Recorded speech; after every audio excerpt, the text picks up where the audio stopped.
তোমাকে দুইটা চোখ দান করলাম, এই চোখ তোমাকে দিয়ে ইহসানের কথা বলি নাই। তোমাকে দুটি হাত দিলাম, দুটি হাত দিয়ে ইহসানের কথা বলি নাই। তোমাকে কত সম্পদ দিলাম, গাড়ি দিলাম, বাড়ি দিলাম, তোমাকে আমি চেয়ার দিলাম, কত সম্মান দিলাম।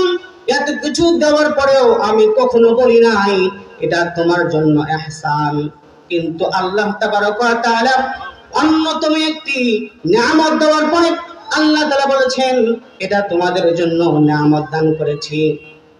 সেই নিয়ামতের কথা আল্লাহ তাবারক ওয়া তাআলা সূরা ইমরানের 164 নম্বর আয়াতের মধ্যে আল্লাহ তাআলা বলেন, লাকাদ মান্নাল্লাহু আলাল মুমিনিনা ইয বা'আথা ফীহিম রাসূলান মিন আনফুসিহিম। বলনা মারহাবা।